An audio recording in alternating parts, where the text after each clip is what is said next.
あなたはお金と最愛の人、どちらを選びますか？遡ることおよそ18年前の2003年5月13日、台湾南東県にあるタイジーシャール、山あいにあるのどかな峡谷でとんでもないものが見つかりました。第一発見者は自然を楽しみに来ていた老夫婦。峡谷の吊り橋から下を見ると人が倒れていました。警察が確認すると、それは女性の遺体。一見すると転落事故だったんですが、警察は他殺だと確信。死因は窒息と後頭部打撲、さらに縛られた後と暴行を受けた痕跡があったんです。捜査の結果、逮捕された男性はあることにお金をつぎ込んでいました。そのあることとは、ギャンブル。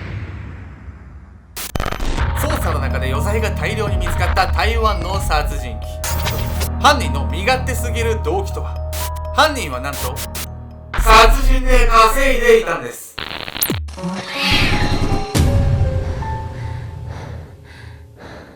おそす、早くジョージアでワインとパン食べまくりたいケンちゃんです。競馬をやってみたいやめんぽて馬娘やめて。本日皆様にご紹介するのは台湾で超話題になった殺人鬼チャンスイインについてです。台湾の話題ってあんまり聞かないもん。でっかいチキンしか聞かないですよね。台湾の夜の市場がね、結構人気でですね、チキンをこう並べて写真撮るみたいな。私も行った気がする。何したんですか？お茶の旅した。というわけでね、皆さん、台湾にレッツゴー。僕はね、スイーンのね、殺害の動機を聞いた時に、本当にもうどうしようもねえ男だなと思ったんですよ。どんぐらいどうしようもないかっていうのをね、早速ね、見ていきたいと思います。金目当ての犯行。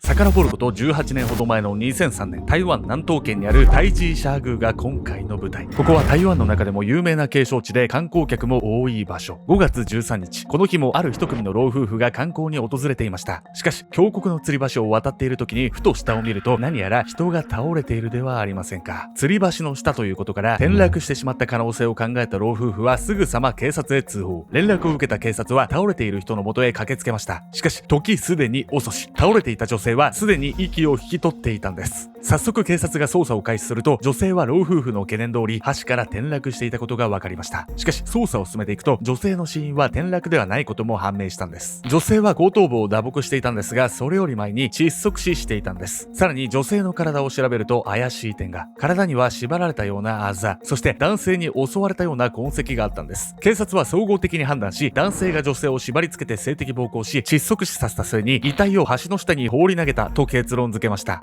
襲った上に殺して捨てるなんてもう聞いただけでクソクズじゃないの。全くそうっすよね、もう本当に。というわけで警察はね、早速ね、犯人の捜査を開始したんです。クソクズはちょっと言葉が悪かった。被害者は保険のセールスレディをしていたキンバリー・チェン。警察はまずキンバリーの持ち物を捜査。するとキンバリーの財布から銀行のカード、身につけていたネックレスやロレックスもなくなっていたことが判明。性的暴行だけではなく、金目当ての強盗殺人の可能性も出てきたんです。怖すぎ。捜査の手がかりとなったのは犯人が持っていった銀行のカード。金目当ての犯行なら犯人が必ず引き出しに来るはず。早速カードの使用履歴を調査した警察は、事件後にカードが使われているのを確認しました。その銀行の監視カメラを確認すると、そこには一人の男の姿が。警察は防犯カメラの映像から男の居場所を突き止めました。容疑者の男がいたのはなんと病院。男は怪我を負っていて入院していたんです。なんで？しかしこの男は警察がいくら問い詰めても俺じゃないの一点張りでした。やかましいな。警察が持っている犯人の手がかりは監視カメラの映像だけ。自分ではないと言い張られてしまってはどうしようもありません。しかし意外なところから男のほころびが見つかったんです。そのほころびとは男を看病していた女性。献身的に看病している女性の腕にはロレックス、首にはネックレスが。そう、被害者のキンバリーから奪われたものと全く同じロレックスとネックレスを身につけていたんです。女性に話を聞くと、その2つは男から最近プレゼントされたと言いました。この2つを警察が押収して調べると、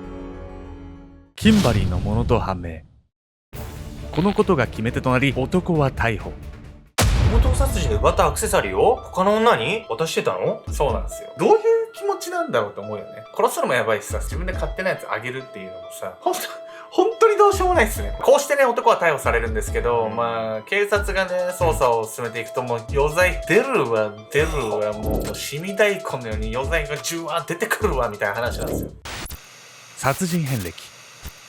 逮捕された男の名前はチャン・スイーイン。警察はこの事件を調べると同時にスイーインの過去も調べていたんですが、彼の人生は怪しい点のオンパレード。警察が改めて余罪を追及すると、なんとキンバリー以外に4人の人間を殺していたことが判明。スイーインが認めた最初の殺人は1988年。その3年前の1985年、スイーインは当時学校の先生をしていたワン・シューインと結婚しました。実はこの夫婦、どちらもバツイチ同士でお互いに子供が1人ずついました。ところがスイーインはシューインの連れ子に人一倍厳しい態度をとります。ある日、連れ子が学校の補習で家に遅れて帰ると、スイーインは激怒。連れ子を叱りつけるだけではなく、軽傷を負わせ入院させてしまったんです。しかし、スイーインの怒りはこれで収まりません。連れ子の入院先に現れたスイーインは、連れ子の頭をつかみ、病棟のコンクリート壁にガンガンと叩きつけたんです。結果、連れ子は脳浮腫で死亡。しかし、警察にはベッドから落ちて死んだと嘘の供述をしていました。警察も調べろよ。実の子供じゃないかって、ここまでしないでしょ。実はね、スイーインはですね、連れ子が憎かったというわけではないんですよ。違う。連れ子の殺害から7年後の1995年、スイーインは再び悪事に手を染めます。今度のターゲットは、実の息子。反抗期に入り暴言を吐くようになった息子を見たスイーインは息子の後頭部を大きい石で数回殴り、またもや殺してしまったんです。この時もスイーインは警察に交通事故で亡くなったと嘘をつきました。もう警察何やっとるんこれマジで。2度の殺人を嘘で逃れたスイーインの暴走は止まりません。その凶器が次に向かったのは再婚相手のシューインでした。1995年のある日、2人は鍵県新港橋に向かってドライブをしていました。ところがスイーインは突然車を止めてしまうんです。妻シューインが何事かと思ったのもつかの間、スイーインは運転席の下から角材を取り出しました。そしてそのままシューインの後頭部を何度も殴打。妻も手にかけ、スイーインは家族全員を殺してしまったんです。なんで再婚したんこいつ。こうしてスイーインの暴走も終わりを迎えたかのように思えたんですが、スイーインの強行はこれで終わりませんでした。なんと妻シューインの死から1ヶ月後、アパレルショップの経営をしていたヤン・リキンと交際し結婚するんです。リキンは数人の子供を持つ未亡人で、前妻のシューインはリキンが経営するアパレルショップのお得意さん。ちょっと待ってよ、これリキンを好きになったスイーインがさ、リキンと結婚するために家族全員殺したってことじゃないの？まあすぐ結婚したんで、そう思われてもね仕方ないところあるんですけど、実はねスイーインはねそういう風には考えてなかったんです。1997年、なんとリキンの連れ子もスイーインの犠牲に。16歳だった連れ子はある日、頭痛がすると訴えました。そんな連れ子にスイーインは鎮静剤だと言って薬を手渡しました。もう絶対怪しいよそれ。しかしその薬は鎮静剤ではなく睡眠薬だろうな。連れ子を薬で寝かせたスイーインはその子の足を持って逆さまに持ち上げ、2階で眠っていた連れ子を階段で1階まで運んだんです。階段の角に頭をぶつけるようにしながら。そう、スイーインは再び殺人を犯してしまったんです。警察には階段から転落したと報告することでまた事なきを得ました。こうして計4人を殺してしまったスイーイン。彼はなぜこんなにも家族を殺していたのか。その理由は非常にシンプルでした。そう、彼の目的は保険金。彼は家族を殺すことで入ってくる保険金のために4人も殺したんです。実際スイーインが家族を殺していた保険金はなんと2000万元。日本円にすると1億円以上の金額。しかも逮捕時までは最初の犠牲者であるシューインの遺族年金までもらい続けていたといいます。こいつ多分家族のこと金づるとしか思ってないわよ、本当に。金本さんのためにね、4人の命を奪ったスイーインなんですけど、ここでついにスイーインに疑いがかけられ始めるんです。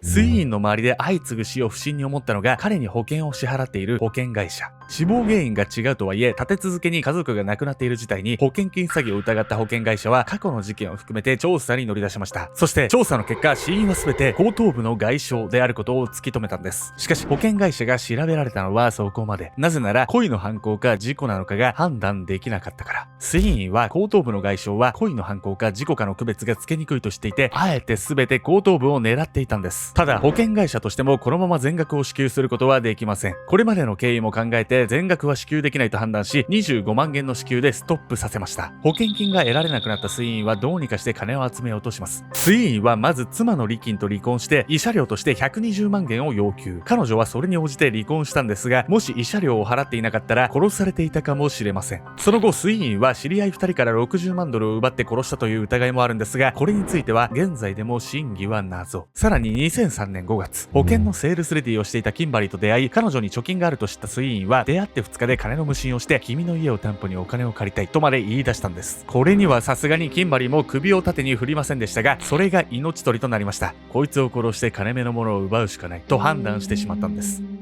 なんでこんなやつがさ、何人もの女性と付き合えたり結婚できたりするわけよ。ほんと気に食わないわね。普段の推移はね、うん寡黙でですね、ボランティアとかもしてるような男性だったんで、結構第一印象としてはめちゃくちゃモテてたんですよ。はあ、まあ、だから何人もの女性が騙されちゃうわけね。にしてもなんでそんなお金が欲しかったんだよ、こいつは。気になるところですよね。では早速ね、スイーンのお金の使い道を見ていきたいと思います。なぜそこまで金が必要なのか。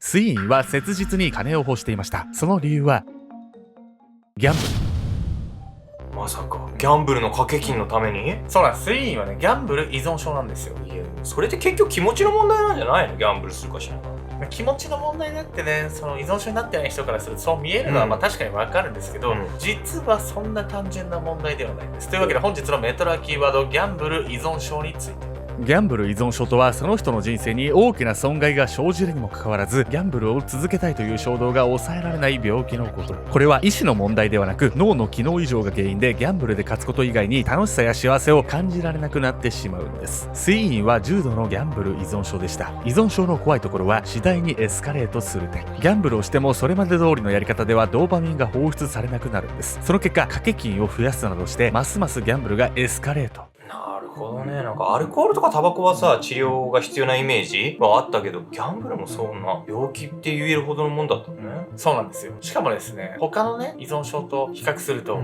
治療法っていうのが全然まだまだ確立されてないんです。厄介ね。ちなみに逮捕される直前にですね、スイーンが入院していたのは、返済ができなくて取り立て屋にね、襲われてたんですよ。そうやって借金がやばいのは分かったんだけど、なんでいきなり殺人まで吹っ飛んじゃうの？意味わかんない。それはですね、ある出来事がきっかけだったんです。スイーンが認めていない殺人が1件あるんです。それがスイーンの最初の妻。1985年、スイーンと喧嘩をしていた妻が足を滑らせて転倒、脳震盪を起こしてしまい入院することになってしまうんです。しかし怒りが収まらなかったスイーンは妻が入院している病院を訪れ、口論の続きを開始。そして妻の頭を持つと、なんと病院の床に頭を叩きつけたんです。最初は抵抗していた妻も次第に動かなくなり、スイーンが気づいた頃には死んでいました。こうして彼は初めて人を殺してしまったんです。そしてこの犯行で手に入れたのが235万元の保険金。待ってよ、この話前も聞かなかった？そうなんです。最初にね、連れ子をね、うん殺した時と同じなんです。それにね、味を占めてしまったのかもしれないです。こうして数々のね、保険金殺人を犯してきたスイーンだったんですが、ついに判決を受ける日がやってくるんです。運命の判決。逮捕された翌年の2004年、嘉義地方裁判所はスイーンに5つの死刑判決と1つの終身刑判決を下しました。当然とも言える判決なんですが、ことはすんなり運びませんでした。スイーンは2011年から13年にかけ、台湾高等裁判所に8回もの再審を請求。2011年末には最高裁判所に抗議を行いました。しかしこれらの要求はことごとく却下。だろうな。またスイーンは警察官に、私はまだ土地を持っている。もし逃してくれたら土地を売って400万元渡そうと提案したり、行方不明になっている知人女性2人の居場所を知っている。捜査に協力させてほしい。と申し出たりして、あの手この手で留置所からの脱出を試みるんですが、警察はどちらの申請も却下。そして2013年、ついに最終判決の時が訪れました。最高裁での判決はやはり死刑。冒頭の陳述では裁判官が殺人の常習者となっている。良心が抹消され、罪から逃れられないレベルに達しているので、世間から隔離しなければ正義を実現し、社会秩序を維持することはできない。と述べ、死刑を避ける傾向にある台湾でも死刑やむなしと判断されたんです。2013年4月19日、ついに死刑が執行されました。しかし、ここでも問題が発生。台湾の死刑の方法は、薬剤を投与して意識を失わせてから銃殺するという手順ですが、長年にわたって麻薬を使用していたスイーンは薬が効きにくい体になっており、なかなか意識を失わなかったんです。すげえな。ギャンブル、暴力に加えて麻薬にまで手出してても救いようがないわね、本当に。もう何も救えないですよね。しかもですね、こんなスイーンに対して人々がね、すっごいドン引きしたエピソードがね、もう一個あったんです。まだあんの？スイーンが逮捕された時の持ち物の一つが8桁の数字が数種類並んでいる小さなメモ。この数字はスイーンがラッキーナンバーとしてギャンブルで使っていた数字。この8桁の数字は何なのか。それは後の警察の調べで判明しました。この数字はスイーンが殺した家族の誕生日と死亡日。スイーンは家族を保険金目当てで殺すだけではなく、その死までギャンブルに利用していたんです。スイーンはそんな男だったので、死刑で亡くなった後が大変でした。遺体の引き取り手がいなかったんです。唯一生きている元妻リキンはスイーンの遺体についてこう話しています。誰も遺体を回収しないのは当然よ。政府が埋め立て地に連れて行っても構わないわ。女性に惚れられる達人だったスイーンは皮肉にも死後誰からも好かれない存在になってしまったんです。